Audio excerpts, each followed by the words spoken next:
The American Civil War is remembered for many things: courage, division, carnage, but civility was rarely one of them. Beneath the grand strategies and battlefield maneuvers recorded in official histories, there existed a darker undercurrent, a kind of chaos that gave certain men the freedom to indulge the cruelest corners of their nature. In the borderlands where order crumbled, some fighters weaponized the conflict not for any cause of liberty or union, but to settle ancient grudges, raid isolated homesteads, and terrorize anyone unlucky enough to cross their path. Even among the ranks of honorable soldiers who marched for duty or conviction, there were others whose behavior drifted so far beyond humanity that their names vanished into whispered stories rather than military reports. And yet, in the shadow of all this bloodshed, something stranger still emerged in the dense, tangled wilderness where many battles were fought. A phenomenon so bizarre that even hardened soldiers, accustomed to horror, hesitated before putting it to paper. Hidden among their journals, in brief, uneasy entries and hurried lines, appear references to beings that did not belong to either army. Not deserters, not bandits. Something else, something they struggled to name. Curiously, the word they reached for, most often, was wild men, though many admitted the creatures resembled men only in shape. Towering figures draped not in fabric or uniform, but in thick mats of coarse hair. Their footprints were described as grotesquely large, far broader and longer than any man could leave. And their movements were so fluid and quick that even experienced woodsmen found them unsettling. These elusive beings were said to inhabit the remote caves, hollows, and ridges of the Appalachian backcountry long before the war broke out, watching silently as blue and gray regiments marched into their domain. As the fighting intensified, sightings began to multiply. Some soldiers thought them spirits. Others believed they were animals or even some forgotten tribe. But all agreed on one thing. Whatever they were not human. What follows is a retelling, one fog-drenched piece of folklore among many, of a Civil War encounter that left more questions than answers. If you peer through the haze of memory, imagine standing at the threshold of a murky veil. Behind it are tales that challenge every assumption you hold about the world. Stories that seem to hover between the factual and the impossible, as if born from a battlefield where superstition and reality walked side by side. That hazy curtain is what old soldiers sometimes called the war fog, a realm where logic bent, where men saw things they later doubted, and where secrets remained buried because no officer wanted to appear mad. Our account begins not with musket fire or cavalry charges, but with the cold bite of an early 1803 winter. By then, the Union's hopes for a swift victory had dissolved entirely. This war was choking its way into a second brutal year. Strategic momentum had swung wildly. Union forces had celebrated triumphs in Tennessee and along the Mississippi, but the Eastern campaign collapsed disgracefully at the gates of Richmond. The shocking carnage of Antietam and Fredericksburg had scarred the nation, each battle producing more American dead than any previous conflict. And yet, despite those tragedies, darker nights still lay ahead. Nestled at the confluence of the Shenandoah and Potomac rivers sat the small, strategically vital town of Harper's Ferry. Its rifle factories, its river crossings, its position along the Baltimore and Ohio Railroad made it a prize both sides repeatedly sought to control. By the end of the conflict, the town would change hands so many times that locals joked its loyalty shifted with the weather. But in the frigid days of February 1863, Harper's Ferry belonged to the Union, garrisoned by the 67th Pennsylvania Volunteer Infantry. Among the many enlisted men stationed there was a young private named James Moore. He was not particularly remarkable, no officer, no noted hero, just another weary soldier far from home. On one icy night, Moore and his comrade, a man named Ramsey, were assigned an uneventful but important task: guard the supply cars loaded with equipment destined for troops still locked in combat. The two men spent hours pacing beside the tracks, stamping their feet to keep warm as a biting wind swept over the cliffs. Moore later attempted to describe what transpired in a letter to his wife, a document dated February 26, 1863. What remains of it reads like the hesitant testimony of someone unsure whether to trust his own senses. According to Moore, the quiet shift was interrupted by sudden shouting erupting from the direction of the garrison. Word spread rapidly. Something had climbed the outer wall. Something not wearing a uniform. Men aimed their rifles toward the riverbank, and gunshots cracked through the night. Moore wrote that the commotion initially seemed like fear-fueled exaggeration, another soldier perhaps, or even a prowler seeking food. But as reports filtered in, the story grew stranger. Witnesses insisted the creature that raided the food stores was enormous, covered head to toe in dark, tangled hair. Some claimed it moved with eerie grace despite its size. Others insisted it was at least 8 feet tall. Almost all described it not as an animal, but as something unnervingly human-shaped, yet unmistakably not a man. Moore confessed that neither he nor Ramsey saw the creature directly. Their orders were to remain with the supply train, a responsibility they took seriously amid the confusion. But the fear rippling through the ranks that night was unmistakable. Soldiers who had charged across bullet-torn fields stood pale-faced, swearing that what they had seen stalking the shadows was no normal beast. Years later, that letter, along with many others belonging to various families, surfaced at an auction house in the late 1990s. The original buyer remains unknown, but before the collection disappeared into private hands, the auction company prepared pamphlets containing transcriptions. Only fragments of Moore's original wording survive, but the sighting echoed other reports scattered throughout the war. Meetings with wild men, hairy giants, beings that slipped silently among the trees just beyond the lantern's glow. It is easy to dismiss such accounts as superstition, exaggeration, or the fevered imagination of exhausted troops living under constant threat.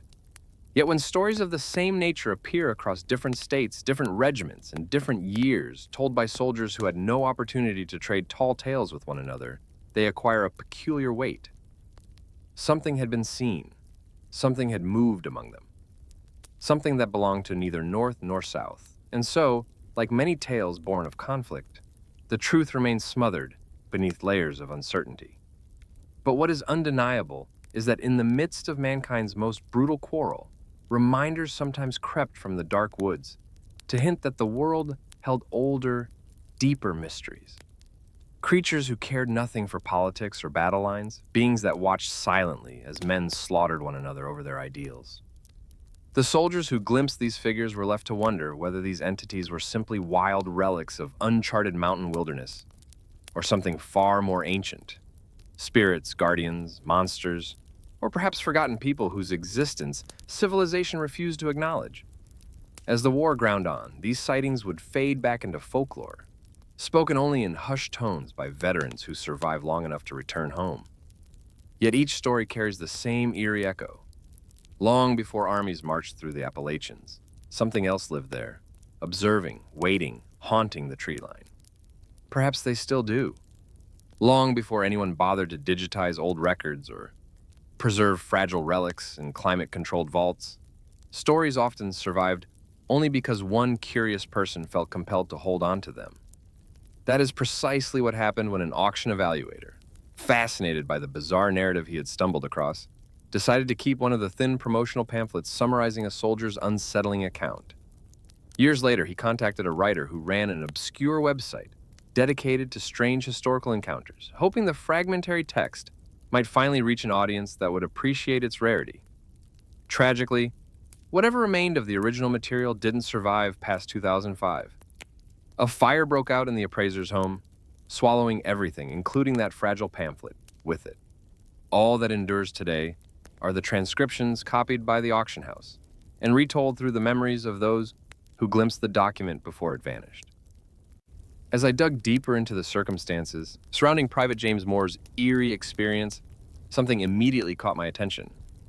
Harper's Ferry sits directly along what is now recognized as the Appalachian Trail, a corridor notorious for unexplained disappearances, anomalous sounds, inexplicable lights, and encounters with massive, hair-covered beings known throughout numerous tribal traditions. The Appalachian Mountains are no strangers to folklore. In fact, they may be one of the richest repositories of Old World and native supernatural legends in North America. Sightings of Sasquatch-like figures and the region's connection to the missing 411 phenomenon make it an epicenter for strange events. So if there was ever a place for a Civil War soldier to cross paths with something unclassified, this terrain would be the most logical. Indigenous oral histories passed down for centuries describe enormous forest-dwelling beings, known under different names depending on the tribe, but always portrayed as towering, powerful, and deeply elusive. Their existence, according to these traditions, predates the arrival of settlers by countless generations. Whether these stories are literal, symbolic, or something in between, the parallels to Moore's letter are too striking to ignore. Even though his full written account perished, many researchers consider his testimony to be among the oldest credible Bigfoot reports recorded on American soil. And Moore, far from being alone, was just one of several Civil War soldiers who wrote about man-like beasts, haunting the edges of encampments or lurking silently in the woods during picket duty. The next tale tied to these mysterious creatures did not surface from a dusty trunk or forgotten archive, but rather through a newspaper cycle decades after the war ended. The story begins with an editor being interrupted by a hesitant knock. A young staffer stepped inside holding a telegraph printout. The editor, busy, impatient, and only marginally interested, asked what the message was about. The reply was cryptic. A man from Birmingham, Alabama, identifying himself as Captain George Anderson, veteran of the Confederate Army under General Braxton Bragg, wished to submit a story. The editor rolled his eyes at the thought of another nostalgic war recollection, but curiosity ultimately outweighed annoyance. When he skimmed the opening lines, however, he froze. The captain asked if the paper had ever heard about something he called the Wild Man of Cumberland Mountain. Neither the messenger nor the editor had any idea what Anderson meant, but recognizing the potential for an intriguing filler piece, or at the very least an oddity worth printing, he instructed his assistant to reply and request more detail. What they eventually received would become the famous article published in the Pittsburgh Dispatch on August 2nd, 1898. Captain Anderson's account began in the late summer of 1863, just days before the Battle of Chickamauga, one of the most devastating engagements of the entire war. Confederate forces positioned themselves near the small Alabama towns of Bridgeport and Stevenson, setting up defensive positions as they waited for Union troops to advance from Tennessee. Anderson's company, numbering only 60 men, was assigned to the rear lines along the rugged slopes of the Cumberland Mountains, a dark, remote wilderness of steep ravines and tangled undergrowth. While Bragg prepared for battle, Anderson's men found themselves guarding approaches that were invisible except to those who knew the mountain intimately. Unbeknownst to them, something far worse than the approaching Union army watched them from those woods. Anderson described how his company was stretched thin. Half his men stood guard at night while the other half rested during the day. Scouts were deployed farther ahead to track enemy movements. The picket line, soldiers stationed at intervals to detect intruders, was spaced about 50 yards apart. Anderson personally inspected each position to ensure no man was vulnerable. One particular post troubled him the most. It sat at the mouth of a narrow, shadow-choked ravine that tunneled upward into the mountain's interior. A towering oak tree loomed over the spot, its branches forming a canopy, so thick that darkness pooled beneath it. Even in daylight, it felt unnerving. But at night, according to Anderson, you couldn't see a man standing just a few steps away. On their first night, a dependable soldier named Andrew Mason, known throughout the company for his bravery, was assigned to that ominous spot. When dawn arrived and the pickets rotated, Mason didn't report in. His rifle lay on the ground, undischarged. The dirt nearby was scuffed and torn, clear signs of a violent struggle. But there were no bloodstains, no footprints leading away, no enemy trail. Mason had simply been taken. Anderson initially assumed a small Union scouting party had slipped behind their lines and captured him, though the lack of footprints made little sense. He ordered his scouts to stay alert for any blue uniform detachment, but they found no sign of opposition. The second evening, another soldier replaced Mason. Far from being reassured, Anderson gave strict warnings. Stay alert, expect an ambush, and do not allow yourself to be seized. Yet, as if repeating the previous night, the dawn revealed another disappearance. Once again, the rifle rested on the ground. Once again, deep impressions in the soil suggested a fierce but brief conflict. And again, no tracks, human or animal, existed beyond a small radius. This time, scouts returned insisting no Union force was within 10 miles of the mountain. Fear began to weaken the men's morale. Whispers circulated that these vanishings were not the work of soldiers at all, but of something supernatural. Some muttered about spirits that prowled old battlefields. Others invoked older mountain legends, claiming the wilderness hid beings not meant for human eyes. Even so, a third soldier volunteered for the post, this one a brawny, fearless young fighter named Brown. Anderson described him as a man who scoffed at danger. Brown reportedly laughed at the warnings, bragging that it would take an entire regiment to overpower him. Yet when sunlight returned, Brown was missing too. His rifle lay exactly where the previous two had fallen. The ground bore the familiar marks of a struggle, but the area surrounding the oak held no additional clues.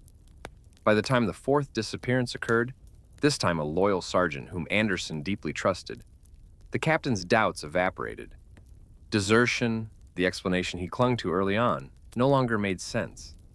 No man would abandon his weapon, fight silently in the dark, and vanish without leaving a single trail. Something was seizing them, something strong enough to overpower trained soldiers in seconds. With panic spreading throughout the ranks, Anderson knew he had to take action before his entire company unraveled. As night approached, he assigned yet another man to the dreaded position. But this time, he prepared an ambush of his own. He selected 10 soldiers he trusted implicitly, men with steady nerves, and discreetly positioned them in a circle around the oak tree. Each man knelt in absolute silence, waiting. The orders were clear. Hold fire unless absolutely necessary. If the unknown attacker appeared, they were to rush in and capture it alive. Anderson positioned himself closest to the oak, barely 50 feet away, close enough to intervene the moment anything happened. Then, they waited. In the stillness, the forest seemed to press inward. Hours passed. The moon climbed higher. At last, Anderson heard something, an unsettling rustling high in the branches of the oak, as though some creature far larger than a raccoon or bobcat was shifting its weight among the limbs. The sound was deliberate, heavy, and slow. His men tensed, gripping their rifles as their eyes scanned the massive tree towering above them. Whatever was moving up there seemed intelligent enough to remain obscured in the darkness, and powerful enough to descend whenever it wished. What happened next would become one of the most unnerving wartime encounters ever printed in a 19th century newspaper, and one of the most chilling stories to emerge from America's bloodiest conflict. The forest was so still that night that even the faintest sound seemed to echo unnaturally, so when a strange noise drifted down from the limbs above, something heavy shifting in the canopy, it sent a quick jolt through the men who lay hidden in the dark. Before anyone could speak, another sharper crack broke the silence, followed by a dull, resonant thump as something large dropped to the ground. Almost immediately, a desperate cry tore through the night from the lone picket stationed beneath the massive oak, a howl of pain and terror so raw that I instinctively shouted for my men to advance. We surged toward the commotion, rifles raised, boots pounding the earth, but the shadows swallowed everything except the sight of 2 figures thrashing violently against each other. Their struggle was ferocious, almost primal. I called for my men to seize both shapes before we lost control of the situation entirely. Torches were lit with trembling hands, pushing back the darkness inch by inch until the scene came into focus. What we found was a grotesque and startling sight. Our soldier was locked in the crushing grip of a towering, rag-wrapped stranger, whose long, tangled hair and beard made him look more like a beast dragged from some ancient cave than a man. His arms were knotted with muscle, his fingers digging so tightly into the sentinel's sides that the soldier gasped for breath. Despite our numbers, it took several minutes of intense struggle before all 10 of my men could finally subdue him, wrestle him to the ground, and bind him securely with ropes thick enough to hold a mule. Once we had the intruder immobilized, I ordered a fire to be lit. The flames snapped to life, throwing eerie shadows across his gaunt face. He glared at us with wild, unblinking eyes full of ferocity and confusion, but he made no attempt to speak. Every question I hurled at him was met with the same stony silence. I demanded he'd tell us what he had done with the soldiers who had vanished days prior. Still nothing. I resorted to gestures pointing toward the woods, pantomiming leading us to his hiding place, even mimicking the act of binding someone. But all he did was release a chilling, guttural laugh that sounded more animal than human. The fire popped beside us as the minutes crawled by, and we realized this man, if he even deserved to be called that, had likely long lost the ability or willingness to communicate in any civilized manner. His hair was filthy, his clothing little more than strips of rotten cloth clinging to his massive frame. And across the crown of his skull was an old wound, a deep, jagged scar that twisted grotesquely beneath his matted hair. We kept vigil around him until dawn, determined to discover the fate of our missing comrades. When the sun finally crept over the mountain ridges, painting the forest in pale light, I decided to bargain. I promised him freedom if he would reveal where the captured men were being kept. But even with the chance to escape, he refused to answer. He did not speak, did not gesture, did not acknowledge my questions. He simply stared at us with that same hollow intensity. It was then I understood he was insane, completely disconnected from reason. So I attempted a different tactic. I arranged my troops in a ring around him, their bayonets gleaming as I motioned for the prisoner to move ahead of us. He refused. Threats did nothing. Shoving him forward yielded nothing. Not even the sharp point of steel against his spine inspired cooperation. At last, realizing intimidation was pointless, I devised a more subtle strategy. I ordered my men to unbind him and pretend to march back toward camp, their rifles resting casually on their shoulders. The moment the ropes fell away and the wild-eyed figure sensed no restraint, he bolted into the ravine with astonishing speed. Immediately, I signaled for pursuit. He shot forward like a creature accustomed to running through underbrush, effortlessly navigating steep slopes and tangled shrubs. We chased him relentlessly, struggling to keep up as he darted through the narrow gorge. For more than a mile, we followed him, climbing steadily toward the crest of the Cumberland Mountains. Eventually, he veered out of the ravine and darted toward a large cavern entrance, carved into the mountainside. It was only when he reached the mouth of the cave that he finally turned around and noticed we were still behind him. His eyes widened, startled, and for a brief moment he hesitated before resuming his desperate scramble upward. Determined now more than ever, I left 2 men stationed at the cave to guard it, while the rest of us continued the pursuit. The wild man sprinted another few hundred yards until the ground suddenly dropped off in a sheer cliff face. He skidded to the edge of the precipice, wheeled around, and hurled fist-sized rocks at us with frightening strength. The stones whistled past our heads, cracking against the trees and ground as we dodged them. When he realized he could no longer hold us back, his expression transformed into something savage and unworldly. With a bone-chilling cry, unlike anything I had ever heard, he leapt off the cliff. I froze for a second, then staggered toward the ledge with the others. The drop was at least 100 feet. Below, dimly visible among the jagged rocks, lay his broken, twisted body. No man could have survived such a fall. Though the shock still gripped us, we turned back toward the cave, now more certain than ever that this was where the missing pickets would be found. Inside the mountain's cold, dank chamber, our hearts pounded as torchlight revealed a disturbing scene. The missing 5 men were tied to heavy wooden stakes, driven deep into the dirt floor. Their faces were gaunt from thirst and hunger, but miraculously they were unharmed. They whispered that their captor had never spoken a word to them, never attempted to injure them, but his frantic, unpredictable behavior convinced them he planned some horrific fate.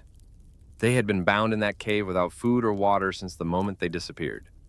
We untied them carefully and learned how the madman had taken them. The first soldier had been ambushed in total darkness. After that, the wild man developed a cunning method. He would climb into the upper branches of the towering oak, hide himself amidst the leaves, and wait silently, sometimes for hours. When the next guard passed beneath him, he would drop from the branches and overpower his victim before the man could utter a cry. He dragged each captive back to the cave and bound them inside one by one. A few days after these events, I encountered a local resident who filled in the final pieces of the puzzle. The man told me the wild figure we had captured, Bill Patton, had once been a quiet mountain dweller living alone in a small hut, surviving by hunting and fishing. He was known to support the Union cause and refused to join the Confederate ranks. While selling game in Bridgeport, Patton had been seized by a group of Confederate home guards intending to force him into service. On the way to the conscription office, he fought fiercely for his freedom and managed to escape, but not before one of his captors slashed his head with a saber. Though he physically recovered from the wound, the blow shattered his sanity permanently. From that day forward, he lived like a feral creature in the mountains, avoiding all contact with civilization. Fueled by madness and perhaps revenge, he became a wandering shadow of the forest, lurking in caves and ravines, feeding on wild game, and eventually kidnapping travelers or soldiers unlucky enough to cross his path. While this story clearly involved a deranged hermit rather than a genuine Sasquatch, it still offered an explanation for many odd sightings from the region.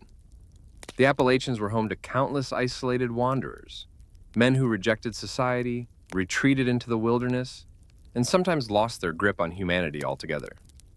The idea of wild men roaming the mountains was not unusual for the 19th century, especially as industrial life spread and some chose a harsher, solitary existence over the growing pressures of modern civilization.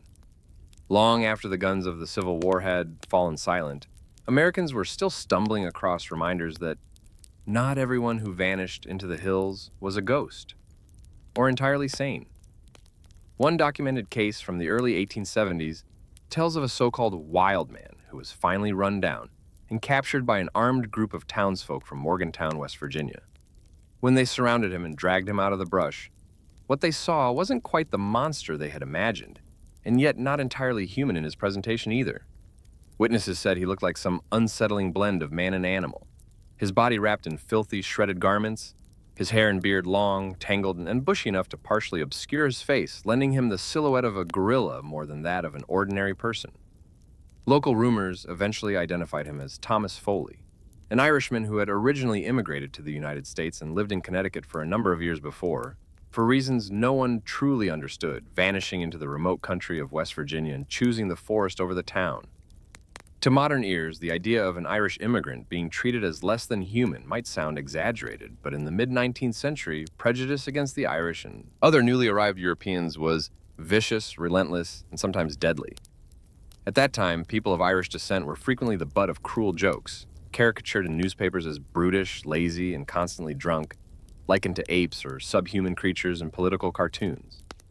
Many businesses posted signs in their windows or printed them in job advertisements, flatly stating that no Irish applicants would be considered. Violence against them, beatings, lynchings, and murders, was not unheard of. Even after thousands of Irishmen fought and died in the Civil War, helping to secure the Union's survival, negative attitudes did not evaporate overnight. It isn't difficult to imagine how a sensitive or wounded man like Foley might gradually lose his grip on civilized society, deciding at last that the cruelty and ridicule he faced from his fellow citizens made the wilderness, with all its hardship, seem like a kinder companion. Whatever drove him into the mountains, the people of Morgantown did something unusual for the time. They tried to show compassion instead of fear. Once the wild man had been subdued and identified, the townsfolk didn't simply lock him up or dismiss him as a monster. They tried to help him return to something resembling a normal life. They washed him, fed him, and even took up a collection to buy him a complete set of new clothes so he wouldn't walk the streets in rags. For a brief moment, it seemed like a bridge had been built between the world of the town and the mind of the man who had abandoned it. But the forest, as some people say, has a way of claiming those who surrender themselves to it. Not long after his attempted reintroduction to society, Foley stripped off the fresh garments he'd been given, cast them aside, and bolted out of Morgantown as naked as the day he was born, sprinting toward the dark line of trees at the edge of town. That was the last reported sighting of him. Stories like Foley's make it easy to see how sightings of wild men might explain at least some accounts of looming, hairy figures glimpsed at the edge of campfires or across riverbanks, especially when those tales later became entangled with legends of Bigfoot or Sasquatch. A deranged recluse, living off the land, filthy and half feral, could certainly be mistaken for something non-human in poor light and high emotion. But as compelling as this explanation might seem, it doesn't fit every report, especially not the one given by a wounded soldier who believed he was living his final moments on a blood-soaked battlefield when something large and impossible came to his rescue. Many decades after the war, a strange letter began circulating among regional historians and enthusiasts of unexplained phenomena. That account ultimately found its way onto the Dixie Cryptid podcast, where it was presented in an episode released in 2018 under the title A Civil War Encounter. The host, Cameron Buckner, explained that the story came from a damaged letter written around 1895 by a veteran recounting events from roughly 30 years earlier. The document itself had become fragile and discolored with age, but a local historian had carefully preserved what remained and allowed Cameron to read it. The historian requested that the soldier's actual name be withheld, so in the retelling he came to be known simply as Abraham. Abe for short. Abe's recollection begins on the day he rode into Memphis, Tennessee, determined to join the fight on the Confederate side. He eventually attached himself to a cavalry force commanded by none other than Nathan Bedford Forrest, a man whose name became notorious even beyond the battlefield for his later role in founding the Ku Klux Klan.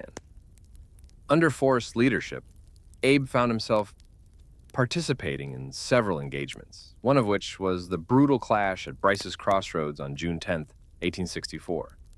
That day, the sun was merciless, the air thick with smoke and gunpowder, and men fell on both sides in droves as artillery roared and horses screamed.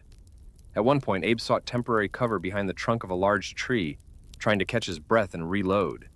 In that instant, fate caught up with him. A canister round struck the tree, detonating in a violent burst that sent shards of iron, splinters of wood, and a searing wave of force tearing through the air. The impact hurled Abe to the ground. Jagged fragments ripped into his right arm and both legs. With his ears ringing and his vision swimming, he slipped into unconsciousness amid the chaos. When he finally came to, hours had passed. The din of battle had faded away, replaced by an oppressive silence broken only by the occasional groan from distant wounded and the soft rustle of wind through ruined foliage.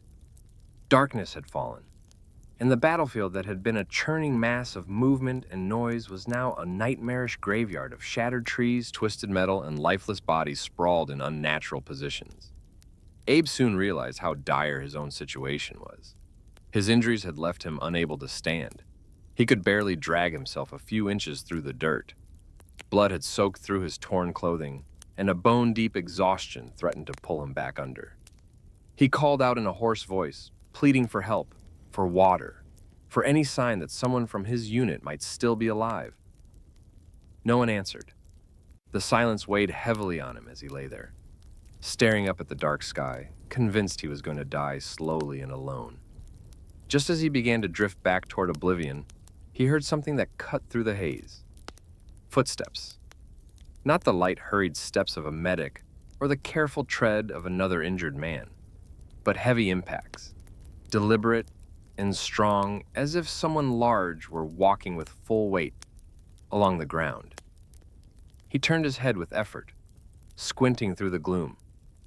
What he saw were two enormous legs, thick as tree trunks, standing near his feet. At first, he thought he had truly lost his mind. Maybe his brain, starved of blood and oxygen, was feeding him hallucinations. But then the towering shape bent down, drawing closer, and he heard a low, rumbling sound emanate from it. Not words, not anything resembling language he recognized, but more like a deep growl or purring murmur, resonant and alien. Every instinct screamed at him that this thing was not human. He fought desperately to stay awake, to keep from slipping back into the darkness as fear and fatigue battled inside his mind. Before long, a second bulky figure arrived and positioned itself near his legs. The two shapes seemed to converse in a strange, garbled speech, patterns of sound that rose and fell, clearly purposeful yet impossible for Abe to decipher. Then the larger one leaned down and wrapped an enormous hand around Abe's wounded right leg. Pain exploded through his body as the pressure was applied, and he was dragged a short distance, prompting a scream that tore from his throat without conscious thought. The other being grabbed his other leg, and together they began hauling him away from the tree, through dead leaves and underbrush as if moving a sack of grain. He shouted at them, begged them to stop, but they continued on, implacable and silent except for their guttural exchanges. After a moment, they released his legs. One of the creatures moved out of his field of vision. Abe tried to lift his head to see what was happening when another huge hand gripped him again, this time around one of his lower legs. He felt himself being dragged over some kind of embankment. They slid him down into a ravine or creek bed and then hoisted him up. He had the brief sensation of dangling in midair, followed by the feeling of being slung over a broad, muscled shoulder. The jolting rhythm of the creature's stride rocked him like a crude, uncomfortable cradle, and soon everything faded into blackness again. When consciousness returned, it did so slowly. Abe found himself wrapped in cold air instead of suffocating heat. The suffocating warmth of the earlier battle had given way to a chill that made his skin prickle. He realized he was lying on some kind of hard surface but sheltered from the open sky. Blinking, he waited as his eyes adjusted to the dim interior of what appeared to be some underground hollow or cavern. At first, everything was pitch black, but gradually he became aware of a faint glimmer in the distance. That weak glow grew brighter until he could make out a fire burning further inside the space. Relief surged through him. A fire meant people, soldiers, rescue. He convinced himself that Confederate comrades must have found him and brought him to a makeshift refuge.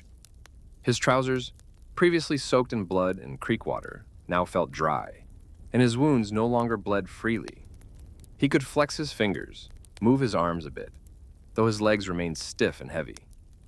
As he lay there, trying to gather his strength, a silhouette detached itself from the firelight and began moving in his direction. The figure carried a torch, its flickering light illuminating rough walls and uneven ground. As it approached, Abe's fleeting optimism shattered. The face that leaned over him was not that of a fellow soldier, but one of the same massive, fur-covered beings that had carried him from the battlefield. Its features were broad, its jaw powerful, its eyes dark and reflective in the flame's glow. For a moment, terror threatened to overwhelm him. He had no weapon, no ability to run or fight. He was trapped in an enclosed space with at least one, and likely several, of these creatures. If they decided to finish him off, there would be nothing he could do. But instead of attacking, they showed remarkable restraint and, to his astonishment, genuine care. Over the days that followed, Abe estimated weeks by the number of times he drifted in and out around the firelight, he came to understand that these beings were not mindless monsters. They treated his wounds in crude but strangely effective ways, packing the injured areas with mashed, chewed vegetation that seemed to draw out infection and help seal the skin. They brought him fresh water regularly and shared meat with him from whatever animals they hunted in the surrounding woods. In one particularly memorable moment, Abe watched as one of the adults scattered a powdery substance, likely lime or some similar mineral, over a spot where he had relieved himself, apparently to mask the smell from predators or perhaps from human patrols. The logic behind it struck him. They were intelligent enough to think in terms of scent control and safety.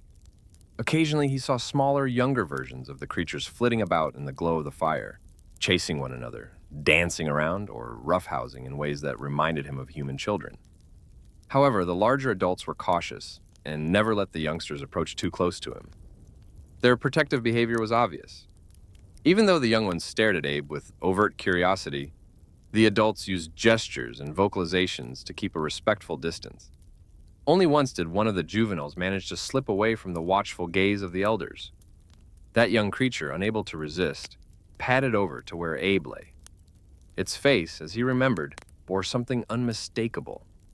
A smile. Not a baring of teeth and aggression, but a soft, almost playful expression. That simple look eased something in Abe's heart. The youngster set down a small stick or piece of wood beside his hip, as if offering him a token, then extended an arm and gently brushed its fingers through Abe's hair, clearly fascinated by its texture. Then, as quickly as it had come, it scampered back to its place among the others, and Abe never had that kind of close contact with a young one again. Still, that brief encounter lingered with him. A moment of contact that felt innocent and oddly hopeful amid the strangeness. Day by day, his strength slowly returned. Under the rough but attentive care of his non-human hosts, circulation crept back into his legs. The stiffness lessened. Eventually, he found he could sit up, then stand with effort, and finally take a few tentative steps. When he was at last able to walk without collapsing, he knew he couldn't remain with them forever. Whether they sensed it or not, he was still a man of the human world, bound by its wars, borders, and obligations. There came a morning, or what he assumed was morning, given the faint light filtering into the cave, when he decided it was time to leave. The creatures escorted him to the entrance of their hidden sanctuary, which was so cleverly concealed by natural growth and terrain that he doubted any passerby would ever notice it. Stepping outside for the first time in what felt like an eternity, he was momentarily overwhelmed by the brightness and the open expanse of the woods. As he turned to face the cave one last time, he saw a small crowd of the beings standing just within the tree line, 4 in total, if his count was correct. All appeared to be male except for the large female he believed had first carried him off the battlefield. She approached with long, powerful strides, closing the distance between them in moments. Gently, she placed one massive hand on the top of his head in a gesture that felt almost like a blessing or farewell. With her other hand, she held something out to him. It was his old hat, the very one he thought had been lost in the chaos when Union artillery shredded their ranks. She had somehow recovered it and kept it. As she began to turn away, Abe reached up and grasped her hand, compelled to express gratitude in the only way he knew how.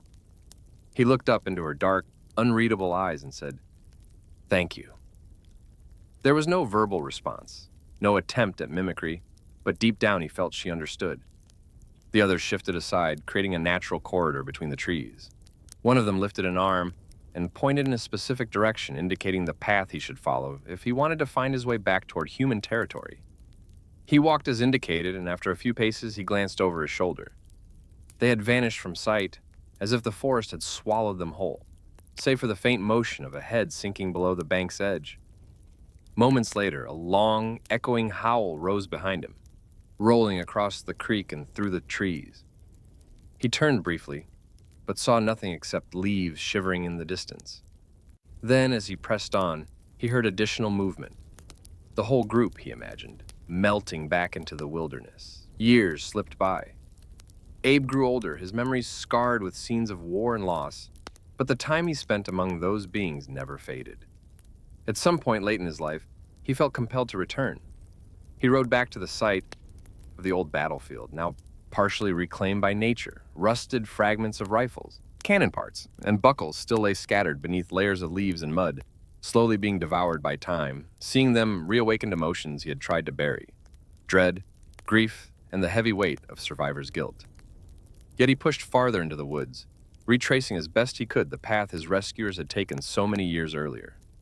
He searched for their hiding place, for the shelter that had been his refuge, but erosion had done its work. The bank from which he had once been hoisted was now washed out and altered. The entrance to the cave either collapsed or concealed by the shifting earth. There was no sign of the underground den, no footprints, no remains of fire pits, nothing. He stood there in silence for a long time, staring at the place where he believed their home used to be, hoping against hope to catch even a glimpse of one of them. The woods remained quiet. Birds sang in the distance, but no heavy footfalls echoed through the undergrowth. Eventually, with a heavy heart, he mounted his horse and prepared to ride back the way he had come. Just before he left, he turned for one last look at the forest that had once held both terror and salvation for him. As he did, a loud, drawn-out howl rose from across the creek, reverberating through the trees with a familiar timbre. He did not turn this time. He simply rode away, filled not with fear, but with a profound sense of gratitude toward the mysterious creatures who had saved his life and then vanished from it. In reflecting on stories like Abe's and others from that era, the modern mind can't help but wrestle with doubt. The subject of Bigfoot, or whatever term people prefer, is so saturated with hoaxes, misidentifications, and internet fabrications that it is difficult to separate sincerity from invention. And yet, when you sift through the noise, a stubborn pattern remains. Accounts from completely different cultures, separated by oceans and centuries, consistently describe towering, bipedal, hair-covered beings living on the edge of human settlement. Even a renowned primatologist like Jane Goodall has been quoted as saying that, given the sheer number and consistency of such reports across the globe, she finds it entirely reasonable to keep an open mind about the possibility that such creatures might exist. Consider how fascinating it is that tales of similar beings appear on almost every continent except Antarctica, showing up in the folklore of Native American tribes, Asian villages, European mountain folk, and more. The wild man narrative, like the story of Foley or Abe, also blurs the lines between what we consider human and what we label as monster. On the one hand, you have deranged or traumatized individuals who retreat into the wilderness and become feral, living like animals, perhaps occasionally terrorizing passersby. On the other hand, you have something that seems physically and biologically distinct, like the beings that carried Abe from certain death, cared for his wounds, and vanished again, which would be more horrifying to face down in the dark woods, an enraged, broken human being warped by isolation and madness, or an unknown creature that may never have been part of humanity to begin with? These stories often stir up memories of survival tales from literature, such as Gary Paulson's Hatchet or My Side of the Mountain. Books that captured the imaginations of countless readers with visions of building shelters, hunting for food, living off the land, and escaping the suffocating pressures of everyday life. Those narratives explore a gentler version of going feral, one where a boy or young man finds peace and purpose alone in the wilderness, even after being dragged back to civilization. The idea of leaving behind crowded cities, relentless schedules, and constant noise to live in a small, quiet camp surrounded by trees and rivers is tempting to many. One can't help but wonder how those stories might have been different, and perhaps even more unnerving, if the protagonists had encountered something like Abe's mysterious rescuers. Imagine a version of those tales where the main character, after weeks of surviving alone, discovers that something else has been watching him from the shadows, not with malice, but with a kind of wary curiosity.